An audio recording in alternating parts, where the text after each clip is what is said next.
ஆனதும் ஒரு தேக்கரண்டி பெருஞ்சீரகாய் 5-6 கிராம். இனி வெட்டி வச்சிருக்கிற இந்த பதம் வந்ததும் கறியை மூடித்து கொஞ்சம் கறி நன்றாக கொதிச்சுக்கும் சுவையாக இருக்கும். காரசாரமாக கறிக்கோழி குழம்பு எப்படி சமைப்பது என்பதை இந்த வீடியோவில் உங்களுக்கு நான் காட்ட போகிறேன். வணக்கம் அன்பு உறவுகளே, மீண்டும் திரிஸ் குக்கிங் வேர்ல்டுடாக உங்களை சந்திப்பது உங்கள் அன்பு திருப்பதி. இன்றைய தினம் நான் உங்களுக்கு சமைச்சு காட்ட போவது கறிக்கோழி குழம்பு.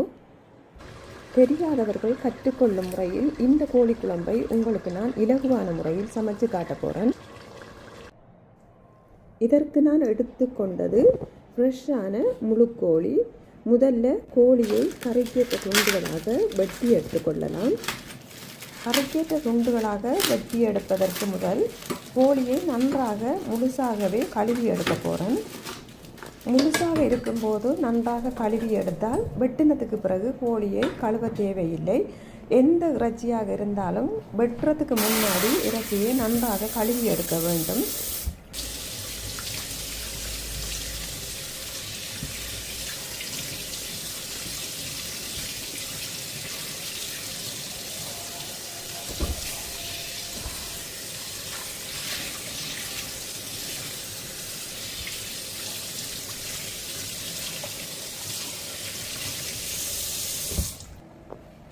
இனி கறிக்கேற்ற துண்டுகளாக கோழியை வெட்டி எடுக்கலாம்.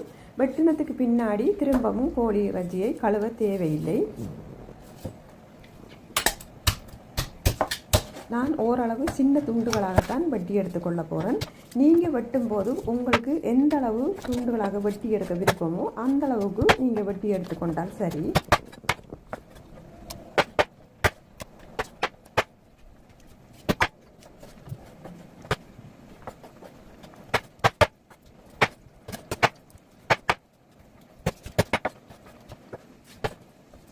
கறிக்கேற்ற துண்டுகளாக கோழியை வெட்டி எடுத்துட்டேன்.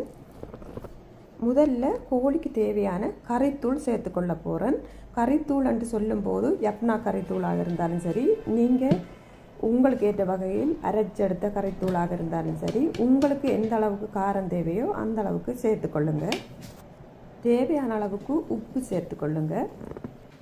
இனி உப்பும் தூளும் இறைச்சியில் நல்லா சேரும்படி நல்லா புரட்டி விடுங்க. உங்களுக்கு காரம் எவ்வளவு தேவையோ அந்த அளவுக்கு நீங்கள் சேர்த்துக்கொள்ளலாம். நான் கொஞ்சம் குறைவாகத்தான் போட்டேன். நான் ஏன்னு சொன்னால் பிள்ளைகள் உரைப்பு சாப்பிட மாட்டாங்க, அதாவது நான் கொஞ்சம் குறையத்தான் போட்டுக்கொண்டேன். நீங்கள் தேவையான அளவுக்கு எந்த அளவுக்கு காரம் தேவையோ அந்த அளவுக்கு நீங்கள் கறித்தூளை சேர்த்துக்கொள்ளுங்க. கொஞ்சம் தண்ணீர் சேர்த்து நல்லா இறைச்சியில் தூள் சேரக்கூடிய மாதிரி புரட்டி எடுத்துக்கொள்ளவும்.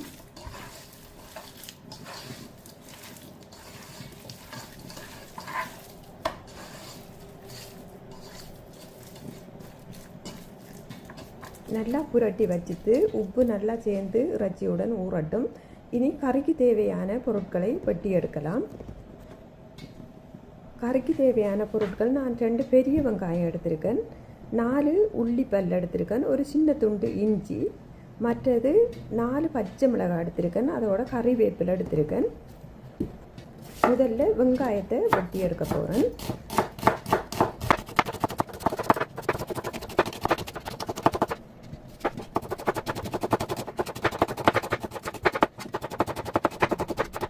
வெங்காயத்தை வெட்டி எடுத்தாச்சு. அதே போல் இஞ்சியையும் உள்ளியையும் நல்ல குறுணி துண்டுகளாக வெட்டி எடுங்க. அப்படி இல்லைன்னு சொன்னால் இந்த மாதிரி ஒரு கட்டரை வச்சு 2ஐயும் உரைஞ்சி எடுத்துக்கொள்ளுங்க.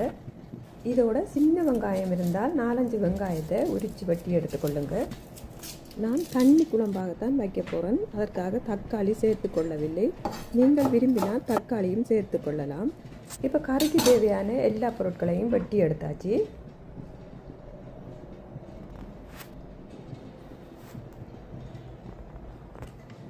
எந்த சட்டியில் கோழி குழம்பு வைக்க நினைக்கிறீங்களோ அந்த சட்டியை அடுப்பில் வச்சு காய விடுங்க. சட்டி காஞ்சதும் ஓரளவு எண்ணெய் சேர்த்து கொள்ள வேண்டும். அதாவது நீங்கள் கறிக்கு பாவிக்கிற எந்த வகையான எண்ணெயாக இருந்தாலும் ஓரளவு சேர்த்து கொள்ளுங்க. எண்ணெய் சூடானதும் ஒரு தேக்கரண்டி பெருஞ்சீரகம், ஒரு தேக்கரண்டி சின்ன சீரகம், 4 ஏலக்காய், 5-6 கிராம்பு, கொஞ்சம் பட்டை சேர்த்து பொடி எண்ணெயில் போட்டுக்கொள்ளவும்.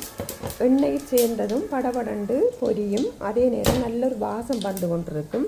இந்த நேரத்தில் கறிவேப்பிலையை சேர்த்துக்கொள்ளுங்க. இனி வெட்டி வச்சிருக்கிற பெரிய வெங்காயத்தை சேர்த்துக்கொள்ளுங்க. சீரகத்தை எரிய விடக்கூடாது.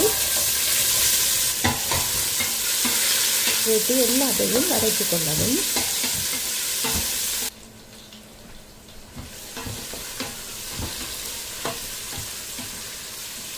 வெங்காயம் ஓரளவு வதங்கி கொண்டிருக்கும் போது இந்த டைமில் இஞ்சியையும் உள்ளியையும் சேர்த்துக்கொள்ளுங்க. அதோட பச்சை மிளகாயையும் சேர்த்துக்கொள்ள வேண்டும். எல்லாவற்றையும் சேர்த்து நன்றாக வதக்கி கொள்ளுங்க. சின்ன வெங்காயத்தையும் சேர்த்துக்கொள்ள போகிறேன். சின்ன வெங்காயம் இருந்தால் மட்டும் சேர்த்துக்கொள்ளுங்க, இல்லைன்னு சொன்னாலும் பிரச்சனை இல்லை. எல்லாவற்றையும் சேர்த்து ஓரளவு வதக்கி எடுத்துக்கொள்ளுங்க. வெங்காயம் ப்ரௌன் கலர் வரும் வரைக்கும் வதக்கி எடுக்க வேண்டும். வெங்காயம் வதங்குறதுக்கு ஏற்றவாறு எண்ணெய் சேர்த்து கொண்டால் போதும். அதை விட மேலதிகமாக கறிக்கு எண்ணெய் சேர்க்க தேவையில்லை. வெங்காயம் வதங்கி ஓரளவு ப்ரௌன் கலர் வந்ததும் நாங்கள் புரட்டி வச்சிருக்கிற கோழியை வெங்காயத்துடன் சேர்த்து கொள்ள வேண்டும்.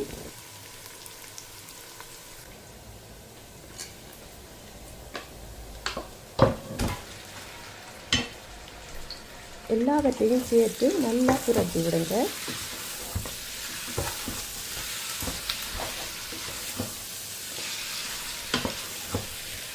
எல்லாம் கோழியுடன் சேரும் வரைக்கும் நல்லா புரட்டி விடுங்க. அடிப்பிடிக்க விடக்கூடாது. இந்த டைமில் அடுப்பை நல்லா குறைச்சி வைங்க. அப்படி இல்லைன்னு சொன்னால் 1 நிமிஷம் நீங்கள் ஓவன் கூட விடலாம். ஓவன்னிட்டு இந்த மாதிரி நல்லா புரட்டி விடுங்க.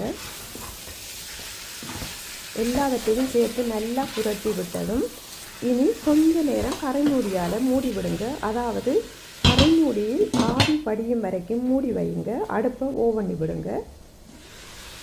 இப்போ பாருங்கள், கரைமூடியில் ஆவி படிஞ்சிட்டு கோழி கொஞ்சம் வெந்துட்டு இனி கை விடாது கொஞ்ச நேரம் கிளறி கொண்டே இருங்க.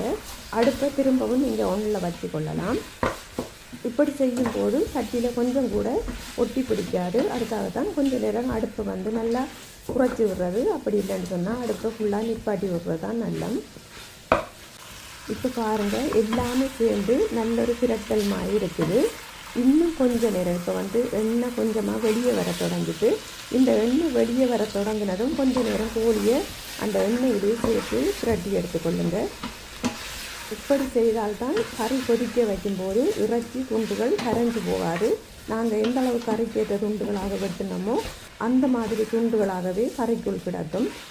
அதற்காகத்தான் அந்த எண்ணெயிலேயே கோழி துண்டுகள் அவியும் வரைக்கும் இந்த மாதிரி நல்லா புரட்டி எடுத்துக்கொள்ள வேண்டும்.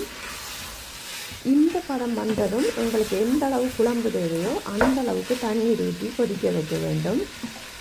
சில பேருக்கு கறிக்கோழி குழம்பு நல்ல புரட்டலாக இருந்தால் பிடிக்கும். சில பேருக்கு தண்ணி குழம்பு பிடிக்கும். எந்த மாதிரியான குழம்பு உங்களுக்கு விருப்பமோ அந்த அளவுக்கு தண்ணீர் ஊற்றி கொதிக்க விட்டால் சரி. நான் எனக்கு எந்த அளவு குழம்பு தேவையோ அந்த அளவுக்கு தண்ணீர் ஊற்றி கொள்கிறேன்.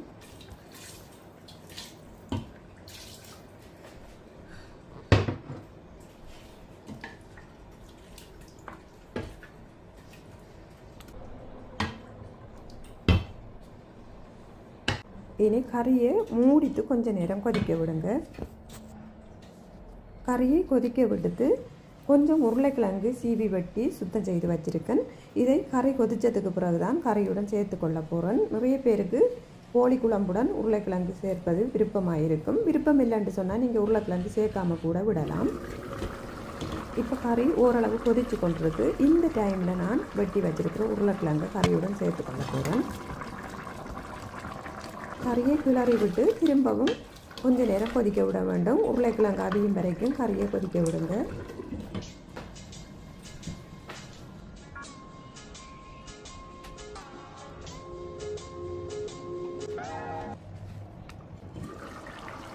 கறி நன்றாக கொதித்து கொண்டிருக்கு. இனி கறிக்கு தேவையான புளியை தயார்படுத்தி வச்சுக்கொள்ளலாம். பாதி தேசிக்காயை எடுத்திருக்கேன். இதை நல்லா பிழிஞ்சி எடுத்துக்கொள்கிறேன். தேசிக்காயை புளிஞ்சு எடுத்ததுக்கு பிறகு இந்த தேசிக்காயில் பின்பக்கம், அதாவது இந்த தோலில் சின்ன துண்டு வெட்டி எடுத்துக்கொள்ளுங்க. இதை நல்ல குறுணி துண்டுகளாக கத்தியால் வெட்டி எடுங்க. இது வந்து கோழிக்கறிக்கு எத்தனை பேருக்கு தெரியுமோ தெரியாது. கோழிக்கறியுடன் சேர்த்து கொள்ளும்போது மிகவும் டேஸ்ட்டாக இருக்கும். நல்ல ஒரு வாசமாகவும் இருக்கும். வெட்டி எடுத்த இந்த தேசிக்காய் தோலை இப்போ கறியுடன் சேர்த்து கொள்ள போகிறேன். இது சேர்த்து கொள்ளும்போது கறி மிகவும் நல்ல ஒரு வாசமாக இருக்கும். இப்போ கறி கொதித்து உருளைக்கிழங்கும் அவிஞ்சிட்டு இன்னும் கொஞ்ச நேரத்தில் கறியை இறக்கி எடுத்துக்கொள்ள வேண்டும். இறக்குவதற்கு கொஞ்ச நேரத்துக்கு முன்னாடி இறைச்சி மசாலா, அதாவது இறைச்சி மசாலா, ஆட்டு இறைச்சி கறியோ கோழி இறைச்சி கறியோ இறக்குறதுக்கு கொஞ்ச நேரத்துக்கு முன்னாடி தான் இதை சேர்த்து கொள்ள வேண்டும். அப்போ தான் நல்ல ஒரு வாசமாக இருக்கும். இந்த மசாலா எப்படி அரைப்பது என்பது நிறைய பேருக்கு தெரிஞ்சிருக்குங்க. அப்படி தெரியலைன்னு சொன்னால் கமெண்ட் பண்ணுங்கள். நான் இன்னும் ஒரு பதிவில் உங்களுக்கு இறைச்சி மசாலா எப்படி என்னென்ன பொருட்களை சேர்த்து அரைக்க வேண்டும் என்பதை பதிவிடுவேன். ஆக கடைசியாக பச்சை கறிவேப்பிலையை மறந்துடாதுங்க. கறி இறக்குவதற்கு முன்னாடி பச்சை கறிவேப்பிலையை தேவையான அளவுக்கு போட்டுக்கொள்ளுங்க. பச்சை கறிவேப்பிலை போட்டு கறியை ஒரு தரம் கிளறி விட்டதும் இந்த அடுப்பிலிருந்து கறியை விலக்கி வச்சு கொள்ளலாம். விலக்கி வச்சுட்டு தான் தேசி புளி விட வேண்டும். கறி சமைச்ச அடுப்பில் கறியை வைக்கக்கூடாது. கறி சமைச்ச அடுப்பை விட்டு மாற்றி வைங்க. அப்போ தான் கறியில் வாசம் அப்படியே இருக்கும். ஆக கடைசியாக பிழிஞ்சு வச்சிருக்கிற தேசி புளியை சேர்த்து கொள்ளுங்க.